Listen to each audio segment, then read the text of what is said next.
high school students, and welcome to our ITW or subject or Introduction to World Religion and Belief System.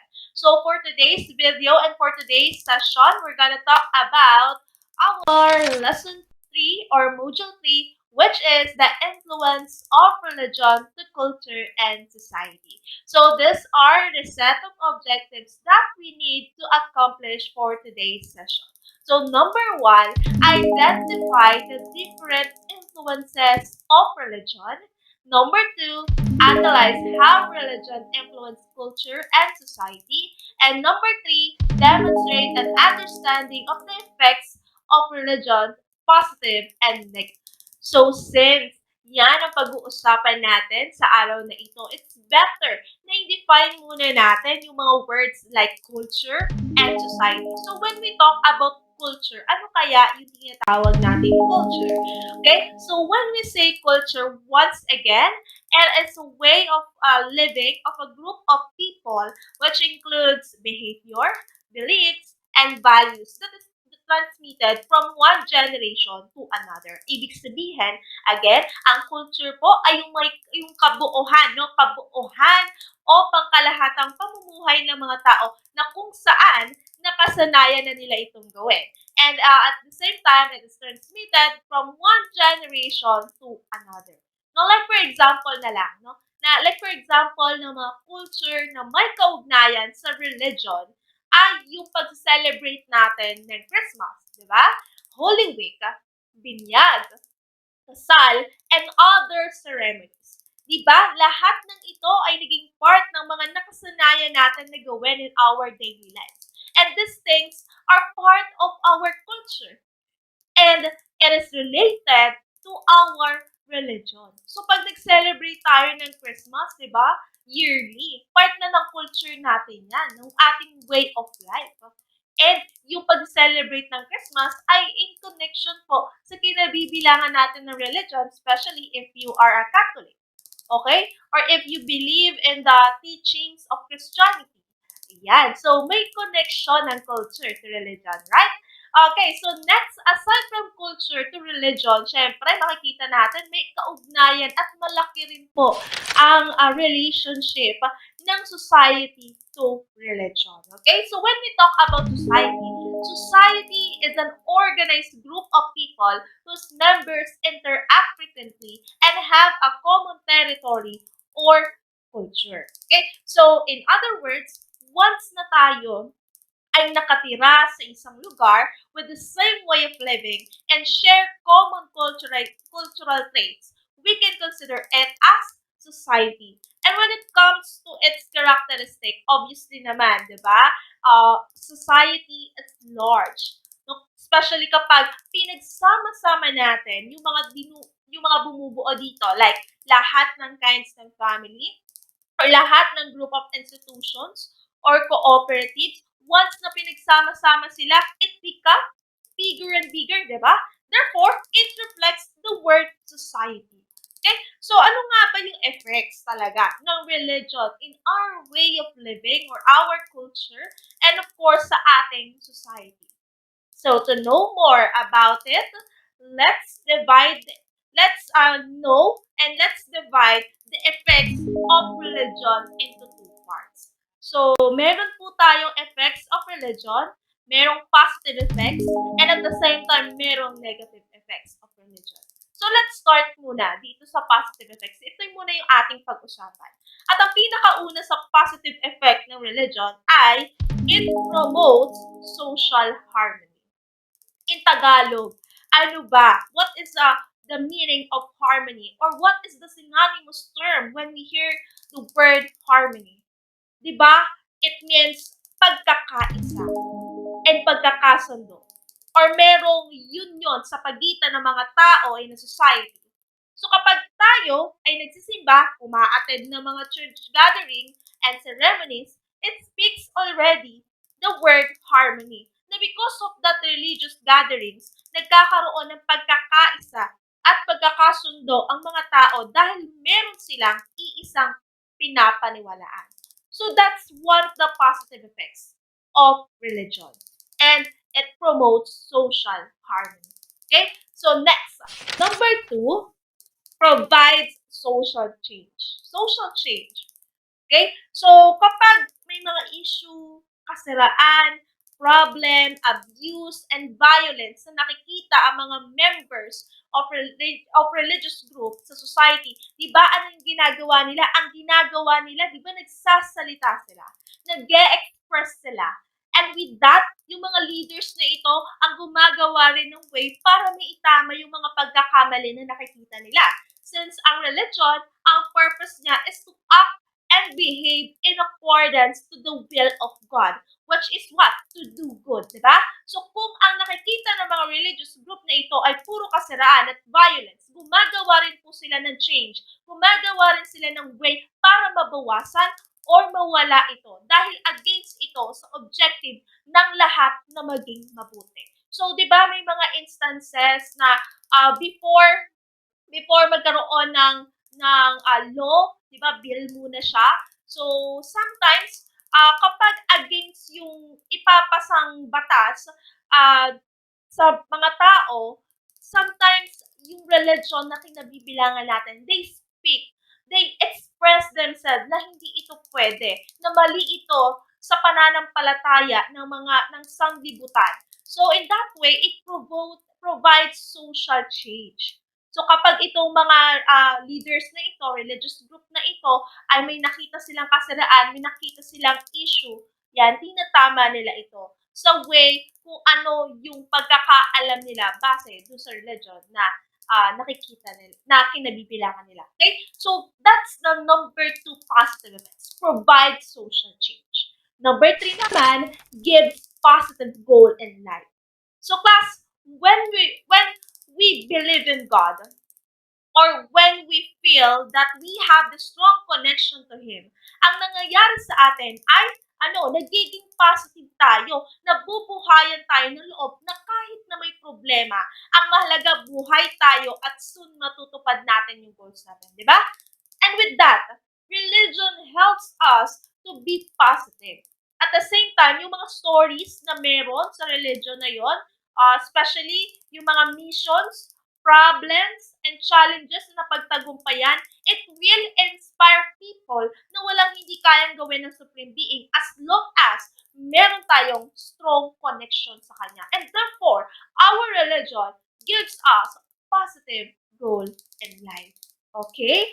So that's the number 3 positive effects of religion.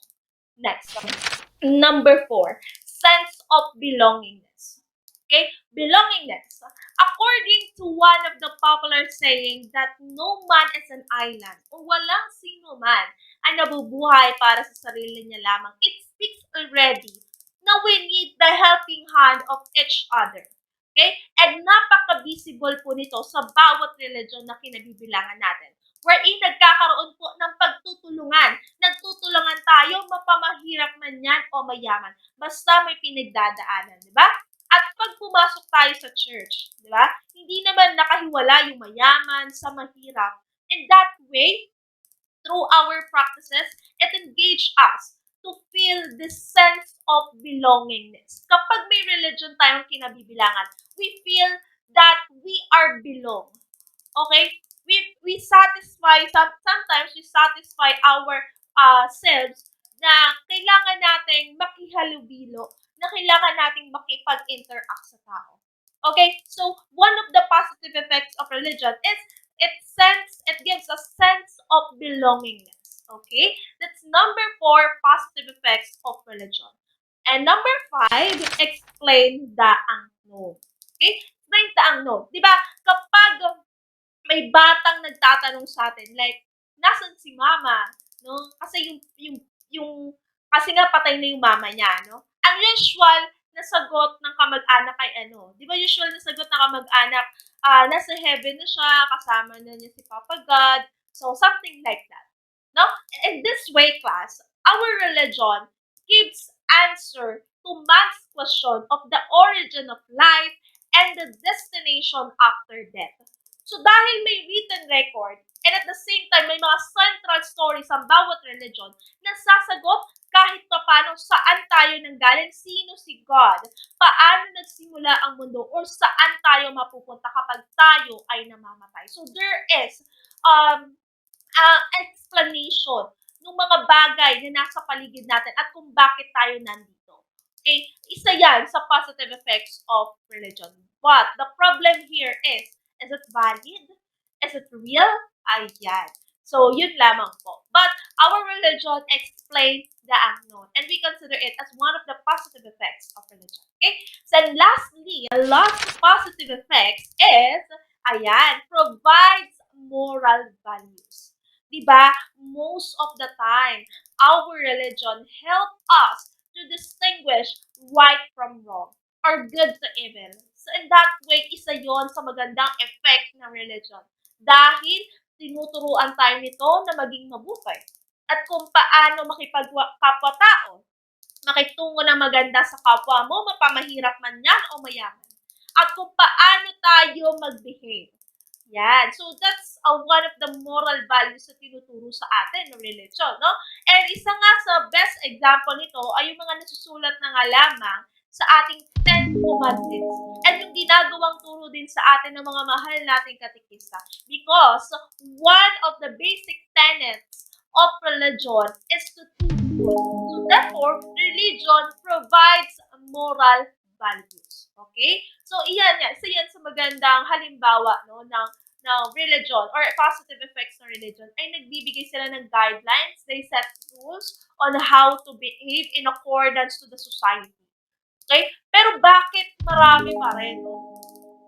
Halos lahat nga ng tao may kinabibilangang religion, di ba? Pero bakit marami pa rin tao ang na-engage sa paggawa ng krimen or dun sa mga deviant behaviors? Bakit kaya, no?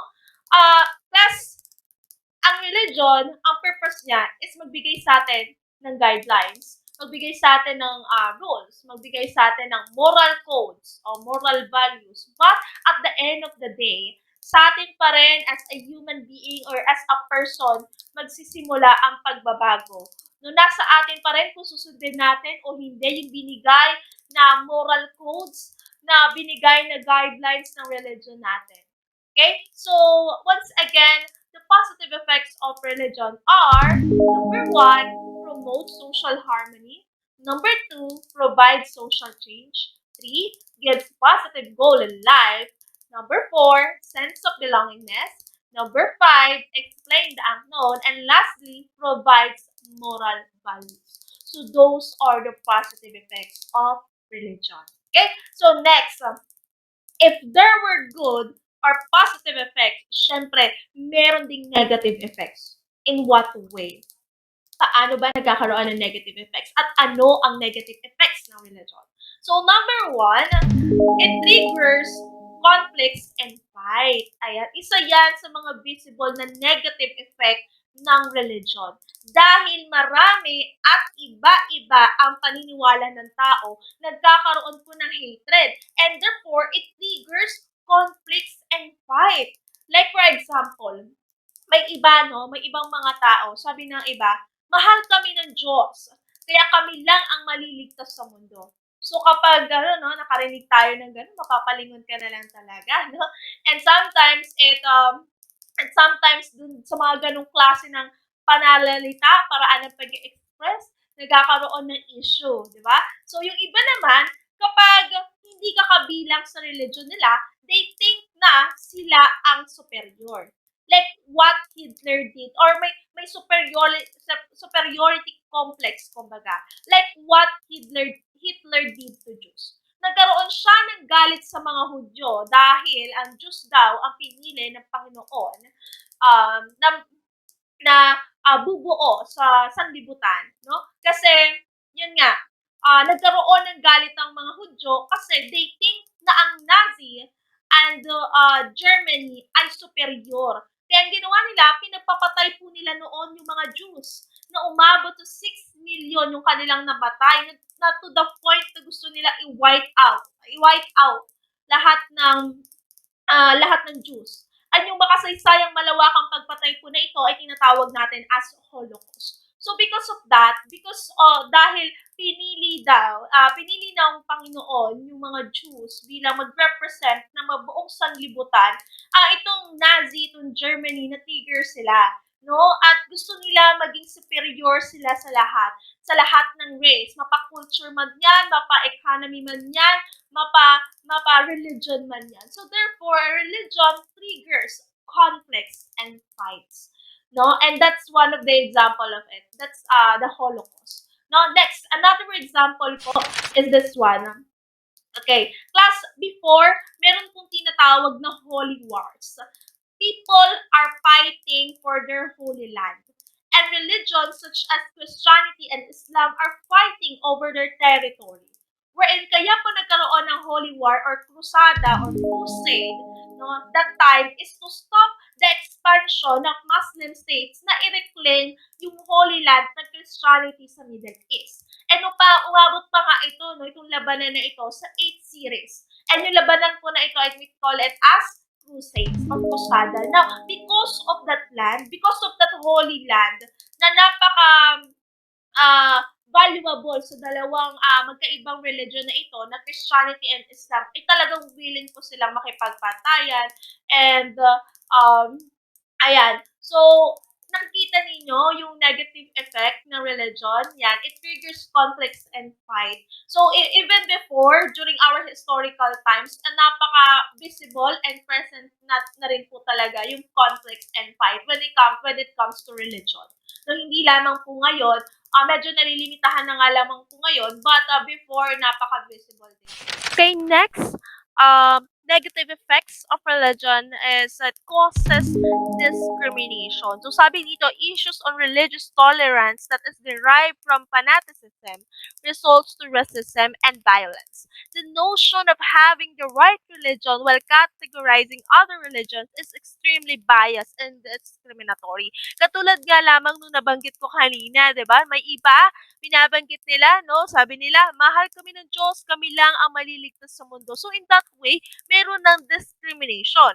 Another example of this negative effects that causes discrimination ay, 'di ba, there are times, 'di ba, based on our observation, yung iba kapag nakakakita sila ng Muslim in any place ay ilag sila because other people think na gulo ang abot at terorista sila, no? So in some point, with all due respect po sa ating mga minamahal na mga kapatid na Muslim, dun pa lang may discrimination na po agad. So let's stop the stigma na porket isa siyang Muslim at nagkataon na Muslim din si Osama bin Laden, ay lahat na ng Muslim sa buong mundo ay terorista na. So, that's a false reasoning. And in that way, it causes discrimination to religion. So, let's stop this mentality na i-generalize lahat ng mga Muslim people that they are terorista na and masama sila. Actually, I've known may mga kilala ako mga Muslim people na talagang napakabait and okay when it comes sa pakikipagkapwa-tao, no? So, let's stop this mentality. And in that way, it causes discrimination po kasi. Okay? So, that's one of the negative effects of religion. That's discrimination and racism. Okay? So, next, number 3, negative effects of religion is this one, affirm social hierarchy. So, when we say hierarchy, ibig sabihin, merong ranking.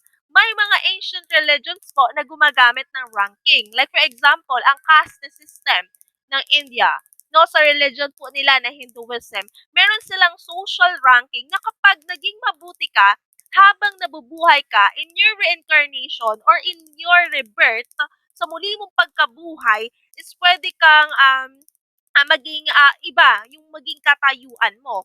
Pwedeng nasa higher, average, or lower rank ka.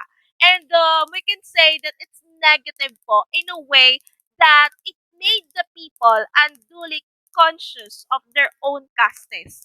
And if ikaw ay nasa lower caste, no, hindi ka pwede pumasok sa temple and makihalubilo po sa higher caste. So in that way, i-present po dito rin yung tinatawag nating discrimination. Okay? So halimbawa, ngayon, habang nabubuhay ka ngayon, pinili mo na maging magpakabuti, makipagkapwa-tao ka. So kapag ikaw ay namatay sa muli mong pagkabuhay, pwede po na mag-iba ang iyong social ranking. Pwedeng pagising mo, ikaw ay isang Brahmin. No, when we say Brahmin, these are the persons who are considered as priests and teachers. Pwede rin na maging kabilang ka sa mga Kshatriyas. Kshatriyas are warriors and rulers. Vaishya naman, these are the farmers, traders, and merchants.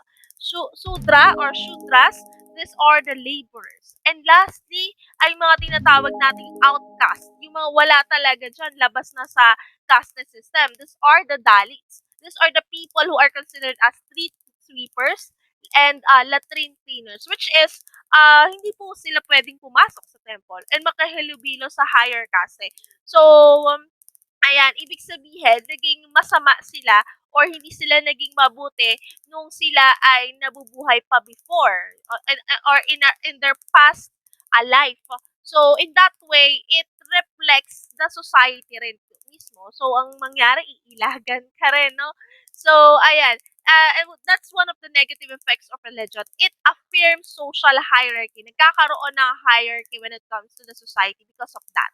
Okay, so next, aside from that, we also have other negative effects po dito. Now, ayan, number 4, we have this one, economic tool for exploiting the masses. So, dahil sinasabi na ang religion ang nagpapalapit sa atin sa Diyos at ang pagtulong po sa kapwa ay isa sa mga paraan nito, ang gagawin mo, di ba, bilang isang mananampalataya, halos lahat ng bagay na meron ka, basta makatulong ka, ibibigay mo, di ba? To the point na minsan wala na ngang natitira sa'yo. No? Kasi nga, yung iba, ang pinangahawakan nila na kasibahan is mas mapalad po ang magbigay kaysa tumanggap. Or it's better to give than to receive. Kasi maaari, pagka matay mo, at muli ka nabuhay, maaaring maganda yung pagkakalagyan mo. Or di kaya pwede kang mapunta sa sa magandang estado, pwede kang mapunta sa heaven. So something like that. Kaya yung iba hangga't kaya nila is bigay talaga sila ng bigay. But in some other time naman, minsan wala na ring natitira sa kanila. So, we can say that it's a negative effect and sometimes nagiging abuso na rin po. Okay? So, that's economic tool for exploiting the masses. Next, number 5, obstruct the use of reason. So, sometimes religions obstruct the use of reason. So, kumbaga, religion is sometimes keeping people ignorant. Meaning, minsan nagmumukhang walang alam ang tao dahil sa religion, di ba? Like may mga tao na sinasabi na paniwalaan nyo ito kasi ito yung sinasabi dito. Or ito yung nasa written record. Kasi ito yung nandun sa let's just say Bible or something like that, no? So, in that way, nawawala na po ng rationalism. Hindi na nakakapag-isip ang tao. Kasi, yung iba, sabi nga nila, no, sinasabi nila na paniwalaan natin ito sapagkat ito ang totoo. At wag na natin questionin pa. So, in this way, naliles po yung karapatan ng tao na makapag-reason. Kasi, pag nag-reason ka, ano isipin ng iba? Isipin nila na hindi ka isang mabuting mananampalataya, isa kang atheist. But class, let me tell this to you. It's not a bad thing po to question if it will help you to become a better person or if it will lead you and help you to answer your wonderings and questions in life. There's nothing wrong with that. Naghahanap ka lamang po ng kasagutan sa mga katanungan mo, no? But in that way, sometimes religion obstructs the use of reason. Hinahadlangan tayo nito na pahayag at the same time na mga tuwiran, no? So that's one of the negative effects of religion. Okay, next. Lastly, impedes scientific success and development. Okay? So, we all know, kapag narinig natin yung word na scientific, di ba, associated dito yung salitang experiment and step-by-step process. Like sa ginawa po ni Copernicus, according to him, sun is the center of the solar system. But, ito ay hinadlangan po ng Catholic Church. Kasi, they claim that the center of the solar system is the Earth. Which is, ang ginamit pa po na reason and is based pa sa mga naunang discoveries sa panahon pa ni Ptolemy. Kaya ang nangyari, na-ban itong si Copernicus. So, hindi po nakilala talaga totally, no, na hindi kinalala ng simbahan yung kanyang discovery that that the sun is the center of the solar system. So, in that way, na-ban siya. And in this way, it impedes scientific success and development. So, yung dalawang words na yan, such as science and religion, ay talagang no, magkaiba. May mga times na magkaiba yung kanilang explanation. And sometimes contradicting ito. Kaya pinagmumulan din ng mga issues and sometimes problem. Okay? So those are the negative effects of religion. So first negative effect is it triggers conflicts and fight. Number two, causes discrimination. Number three, affirms social hierarchy. And number four, economic tool for exploiting the masses. Number five, obstruct the use of reason. And lastly, impedes scientific success and development. So those are the negative effects of religion. Okay? So now, as an additional information, let's know ano ba yung historical events na meron sa religion. No? So, na masasabi natin, okay, or might as well a negative ones. Okay? So, let me introduce to you the first historical events caused by religion, and that is self-immolation. Okay? Wherein it is a political protest wherein a monk in Vietnam killed himself as a form of sacrifice. Okay? Para dinggin yung kanilang gustong i-express na as a form of empathy and sympathy na rin po. So, yan, may hinanda po akong video dito na gusto ko ipapanoorin sa inyo uh, that is an example of self-immolation of this Vietnam monk. Okay, so, ayan. Anyway, ito pala yung picture during the self-immolation. Siyempre kanina sa self-immolation pa lang, no, parang nakahabag tayo at kung tayong nandun sa mismong sitwasyon na yon, talagang naawa tayo and parang may kumukurot sa ating damdamin na isang paraan po ng pagsasakripisyo sa alang-alang lamang po ng religion, okay? So, malaking sacrifice po ito ng Vietnamese monk na ito. Now, let's move on to this, and this is sati. Sati is the practice of burning of widows in India when their husband died in order to not to be taken by the conqueror. So, kung ito yung mga balo sa mga balong babae sa India, so para hindi sila makuha ng mga conquerors, yung mga gusto sumakop sa kanila, so bino-burn nila, susunugin may isa tong seremonya na kung saan sila ay susunugin hanggang sila ay mamatay.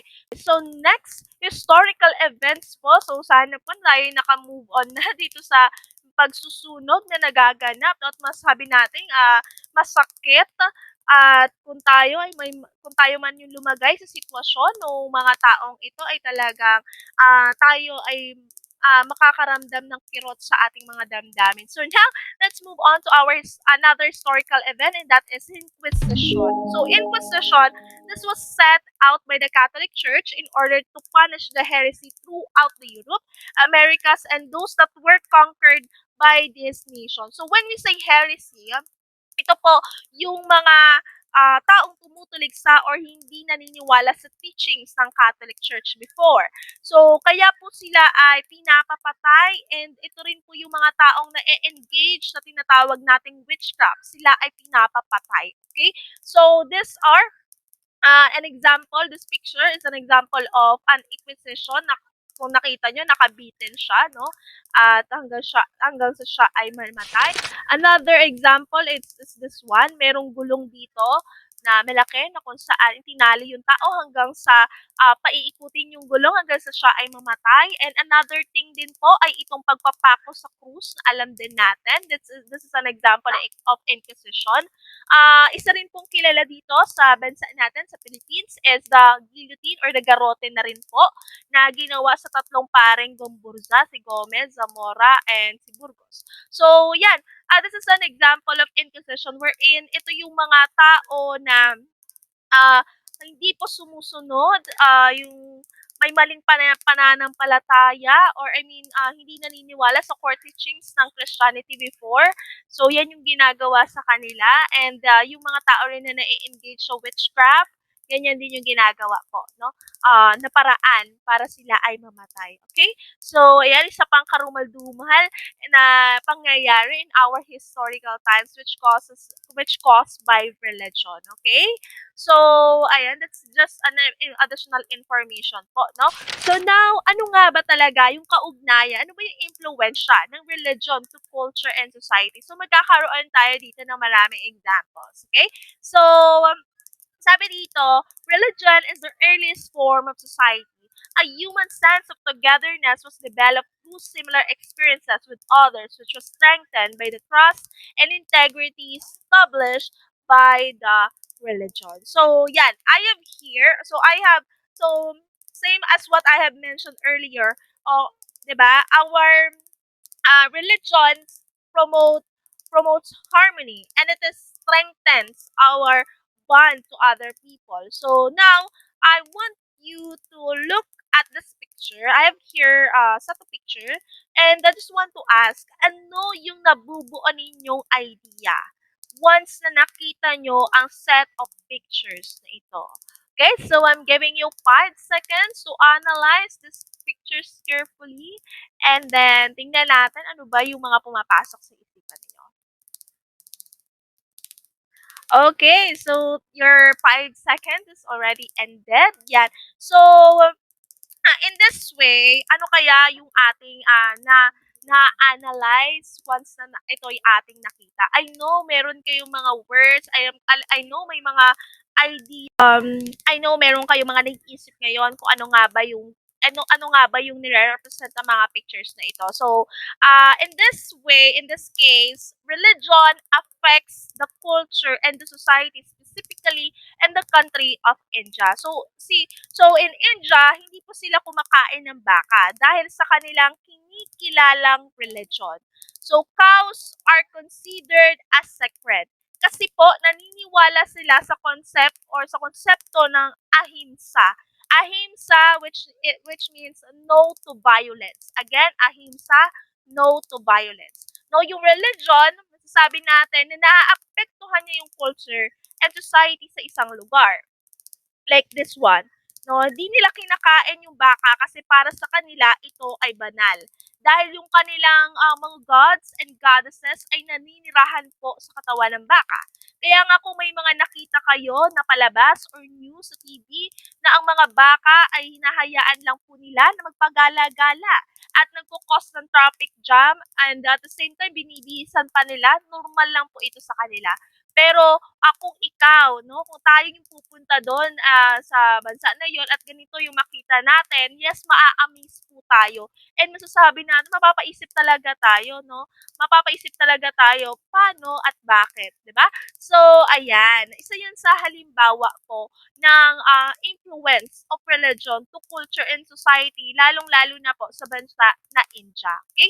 Another example din po ng influence of religion, culture, and society is this one. Ayan. Kapag po tayo ay pumunta sa isang Islamic country, di ba, hindi sila kumakain ng baboy? Una, because they consider it as madumi, di ba? Pangalawa, kung babalikan natin yung isa sa biblical event na pinaalis ni Jesus ang demonyo at ito ay lumipat sa mga baboy, di ba? At yung mga baboy naman ay tumalon sa bangin. So in this case, in this situation, religion can influence our culture and our society hanggang sa makasanayan na po natin ito. Kaya nga kung mapapansin natin sa mga food products may nakalagay na halal.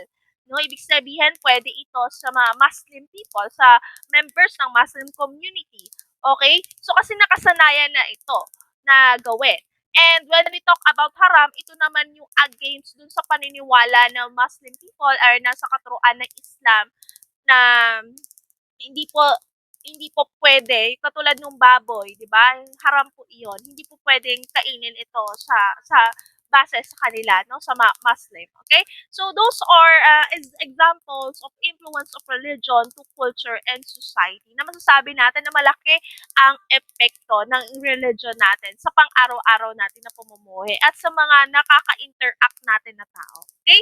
Now, next is religion and morality. So, according to your module, the concept of good and evil is the foundation of most faiths and religion, serves as a moral institution for the people.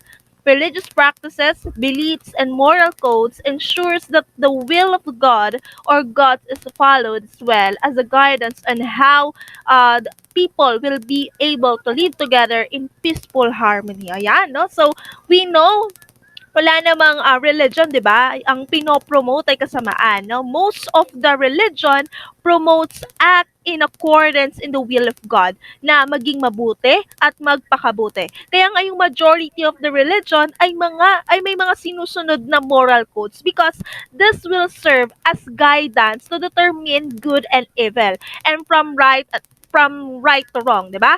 So like sa nakikita nyo sa inyong screen, so this is the example of connection of religion and morality. Yan, like sa nakikita ninyo as flash to your screen, one of the moral codes of the Catholic Church is the Ten Commandments. Yan yung binigay ko sa inyong halimbawa kanina pa nga lang. And sabi ko nga sa inyo, one of the basic tenets of religion is to do good. Okay? And maging mabuti. And ito ay pinapakita po when it comes to this example, yung Ten Commandments nga na pinapakita ng Catholic Church. And at the same time, yung 10 disciplines of Hinduism. Ito naman sa religion ito ng Hinduism, no? Meron silang 10 disciplines. This is the non-violence which pertains dito sa tinatawag nating ahimsa. Yun nga yan. Ahimsa. Next, we also have this truthfulness. The word for that in Hinduism religion is satya. Yan, or truth or non-falsehood. We also have this no desire to possess or stealing. We call it as asteya. Sa Hinduism naman din po yan.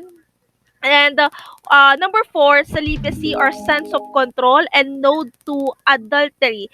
And we call it as brahmacharya. Yan, sa base po yan sa paniniwala and I mean teachings ng Hinduism. And number five, non-greed. Number six, purity of thought, word, and deed. Number seven, contentment. Although dapat magkaroon din tayo ng contentment. Eight, austerity, perseverance, and penance. Nine, study of scriptures.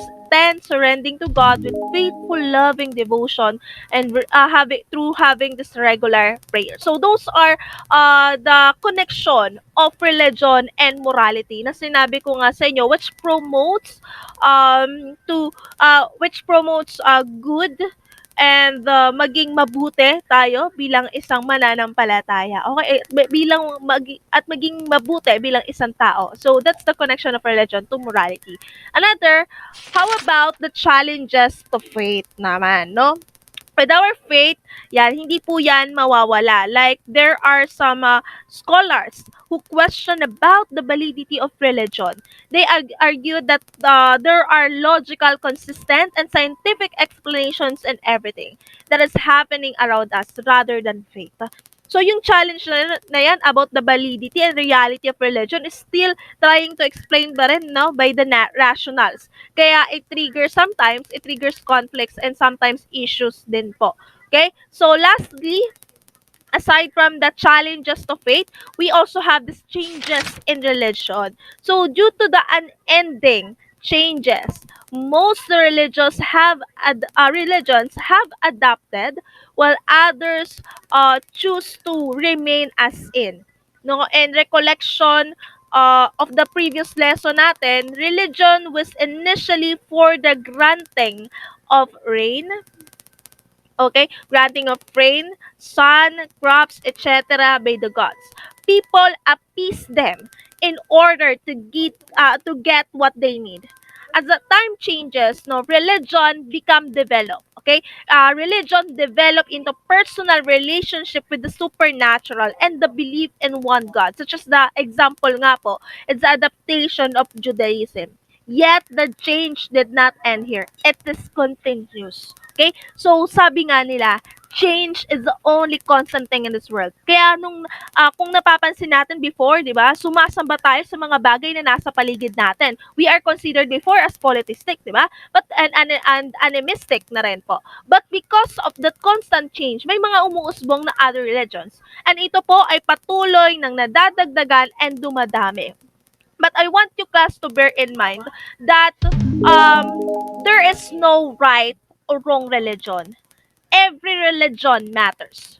Your religion may give you the answers that you need, but it doesn't mean that the other religions cannot give the same to its followers. Acceptance of other people's beliefs and learning from them may make you a better human being. So nakita natin yung changes. Sabi ko nga sa inyo kanina, 'di ba? Wala namang masama mag-question, wala namang masama mag-reason. Okay? As long as it will help you to become a better person, or it will help you to become a better human being. That there's nothing to worry about. Okay? So that ends, I guess that ends our lesson for today, no? So mukhang na marami yung ating napag-usapan natin, yung napag-usapan natin ngayon. Kaya naniniwala ako na sa mga nakikinig at nanonood ng video na ito ay talagang marami kayong natutunan, no?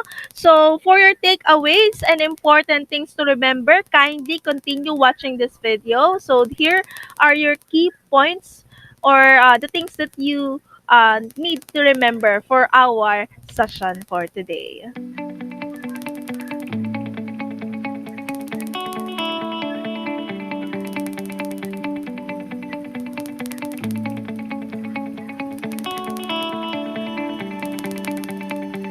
Ayan, no? So that ends our lesson for today, and hopefully you've learned something from me in today's session. And that's all for today. So yun nga, goodbye senior high school students. Kung may mga nakalimutan kayo sa ating naging session ngayon, pwede nyo pumuli, paulit-ulitin nyo, panoorin yung video na ito para maging reference ninyo at basis ninyo once na kayo ay magsasagot na ng inyong module at ng ating activity. Okay? So that's all for today. Goodbye, senior high school students.